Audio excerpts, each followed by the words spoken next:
Hi friends, PSC അപ്ഡേറ്റിൻ്റെ പുതിയ വീഡിയോയിലേക്ക് എല്ലാവർക്കും സ്വാഗതം. ഇന്ന് നമ്മൾ നോക്കാൻ പോകുന്നത് പത്തനംതിട്ട ജില്ലയിലെ LGSൻ്റെ ഡീറ്റെയിൽസ് ആണ്.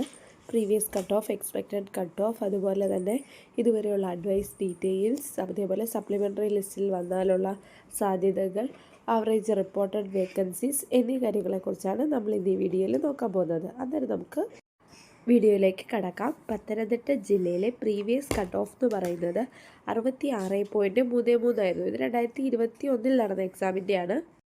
പത്തനംതിട്ട ജില്ലയിൽ രണ്ടാം ഘട്ടത്തിൽ നടന്ന എക്സാം ആയതുകൊണ്ട് നമ്മൾ പ്രതീക്ഷിക്കുന്ന ഒരു കട്ട് ഓഫ് 57 മുതൽ 62 വരെയാണ്. കാരണം കട്ട് ഓഫ് കുറയാനുള്ള കാരണം എല്ലാവർക്കും അറിയാം. രണ്ടാം ഘട്ടം കുറച്ച് ടഫായിരുന്നു. അതുപോലെ തന്നെ പത്തനംതിട്ട ജില്ലയിൽ അപേക്ഷിക്കുന്നവരുടെ എണ്ണവും പൊതുവെ കുറവായിരിക്കും. കാരണം അഡ്വൈസുകളുടെ എണ്ണം താരതമ്യേന തിരുവനന്തപുരം, കൊല്ലം, മലപ്പുറം ഒക്കെ നോക്കുകയാണെങ്കിൽ ടോട്ടൽ അഡ്വൈസുകൾ വളരെ കുറവാണ്. പത്തനംതിട്ട ജില്ലയിൽ ഒരു 300-400-നകത്ത് അഡ്വൈസുകളെ 3 വർഷം കൊണ്ട് പോകാനുള്ള സാധ്യതയുള്ളൂ. അതുകൊണ്ട് കട്ട് ഓഫും താരതമ്യേന അവിടെ കുറവായിരിക്കും. പത്തനംതിട്ട ജില്ലയിലെ ടോട്ടൽ അഡ്വൈസ് നോക്കുകയാണെങ്കിൽ 296 അഡ്വൈസുകളാണ് നടന്നിട്ടുള്ളത്. അതിൽ മെയിൽ ഓപ്പൺ കാറ്റഗറി മെയിൽ 218 വരെയും ഫീമെയിൽ 217 വരെയുമാണ് പോയിട്ടുള്ളത്. നമ്മൾ ഡീറ്റെയിൽഡായിട്ട് നോക്കുകയാണെങ്കിൽ OC 218, 17 വരെയാണ് പോയിട്ടുള്ളത്. ഈഴവ മെയിൽ ലിസ്റ്റിൽ നിന്നാണ് പോയിക്കൊണ്ടിരിക്കുന്നത്. SC ST സപ്ലൈ ലിസ്റ്റിൽ നിന്നാണ്. അതേപോലെ ശ്രദ്ധേയം മുസ്ലിം സപ്ലൈ ലിസ്റ്റ് സ്റ്റാർട്ട് ചെയ്തിട്ടുണ്ട്. LC സപ്ലൈ ലിസ്റ്റാണ്. ഫീമെയിൽ മാത്രം 356 ആയിട്ടുണ്ട്. OBC female supply list start ചെയ്തു. മെയിൽ ലിസ്റ്റിലാണ്. അതേപോലെ തന്നെ വിശ്വകർമ്മ മെയിൽ ലിസ്റ്റാണ്. സിഖ് നടാർ മെയിൽ ലിസ്റ്റാണ്. ക്രിസ്ത്യാനിറ്റി കാറ്റഗറി സപ്ലൈ ലിസ്റ്റിൽ നിന്നാണ് പോയിക്കൊണ്ടിരിക്കുന്നത്. അതുപോലെ ധീവര എന്ന് പറയുന്നത് അത് മെയിൽ ലിസ്റ്റിൽ നിന്നാണ് പോയിക്കൊണ്ടിരിക്കുന്നത്. ഹിന്ദു നടാർ മെയിൽ ലിസ്റ്റിൽ നിന്നാണ് പോയിക്കൊണ്ടിരിക്കുന്നത്.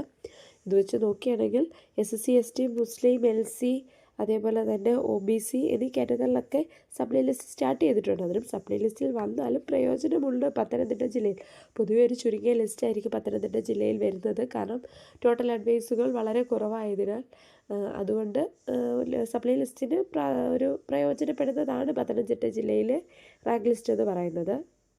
ഇനി പത്തനംതിട്ട ജില്ലയിലെ average vacancy reported per month നോക്കുകയാണെങ്കിൽ ജനുവരി മാസത്തിൽ 2024 ജനുവരി തൊട്ടുള്ള കണക്കാണ് നമ്മൾ നോക്കുന്നത്.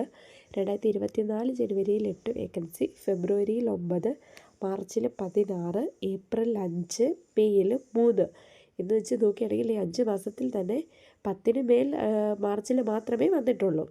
ഇനി നമ്മൾ ജൂണിലോട്ട് നോക്കുകയാണെങ്കിൽ ജൂണിൽ ഇത് 11 ആയിരുന്നു, ജൂലൈയിൽ 6, ഓഗസ്റ്റിൽ 10, സെപ്റ്റംബറിൽ 4, ഒക്ടോബറിൽ 4. ഈ ഒരു 10 മാസം കാലയളവിൽ നമ്മൾ എടുത്ത് നോക്കിയല്ലോ. 18-ാം തീയതി നവംബർ 18 വരെ നോക്കുകയാണെങ്കിൽ നവംബറിൽ 6 വേക്കൻസി. ഈ ഒരു 11 മാസം നമ്മൾ നോക്കുകയാണെങ്കിൽ 10 മേൽ റിപ്പോർട്ടഡ് ആയിരിക്കുന്നത് 2 മാസങ്ങളിൽ മാത്രമേ ഉള്ളൂ. എന്ന് വെച്ചാൽ ഒരു 10-ൽ താഴെ വേക്കൻസികൾ മാത്രമേ പത്തനംതിട്ട ജില്ലയിൽ റിപ്പോർട്ടഡ് ആകുന്നുള്ളൂ. അതൊരു ആവറേജ് നമ്മൾ ആ ഒരു കണക്ക് നോക്കുകയാണെങ്കിൽ ഏകദേശം ഒരു മാസം 7 വേക്കൻസികൾ മാത്രമേ പത്തനംതിട്ട ജില്ലയിൽ റിപ്പോർട്ടഡ് ആകുന്നുള്ളൂ. ഈ ഒരു കണക്കിൽ ഒരു വർഷം ഏകദേശം 80-85 വേക്കൻസികൾ മാത്രമേ റിപ്പോർട്ട് ആവുന്നുള്ളൂ. അങ്ങനെ ഒരു 3 വർഷം നമ്മൾ എടുത്താലും ഒരു 260-270 അല്ലെങ്കിൽ 300-നകത്ത് വേക്കൻസികൾ മാത്രമേ പത്തനംതിട്ട ജില്ലയിൽ റിപ്പോർട്ടഡ് ആകാനുള്ളൂ.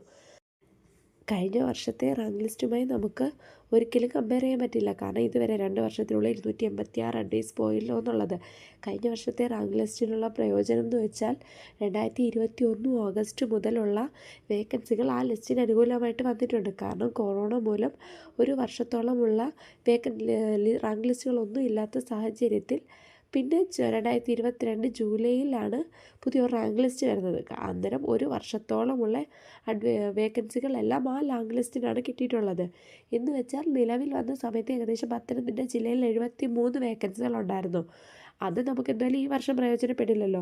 ഈ വർഷം എന്ന് വെച്ചാൽ പഴയ റാങ്ക് ലിസ്റ്റ് തീരുന്നതിന് പിറ്റേന്ന് മുതലുള്ള വേക്കൻസികൾ മാത്രമേ പുതിയ റാങ്ക് ലിസ്റ്റുകാർക്ക് പ്രയോജനപ്പെടുന്നുള്ളൂ. എന്ന് വെച്ചാൽ ആൾറെഡി ഒരു 0-യിൽ നിന്നാണ് നിങ്ങൾ വേക്കൻസി റിപ്പോർട്ടഡ് ആക്കി തുടങ്ങേണ്ടത്. അതുകൊണ്ട് ഇപ്പോഴത്തെ അഡ്വൈസ് ഡീറ്റെയിൽസുമായി കമ്പയർ ചെയ്ത് നമുക്കൊന്നും പറയാൻ സാധിക്കുകയില്ല. കഴിഞ്ഞ വർഷം നടന്നതിൽ കുറവ് അഡ്വൈസുകൾ മാത്രമേ ഓരോ ജില്ലയിലും നടക്കാൻ സാധ്യതയുള്ളൂ എന്ന് മാത്രമേ നമുക്ക് പറയാൻ സാധിക്കൂ.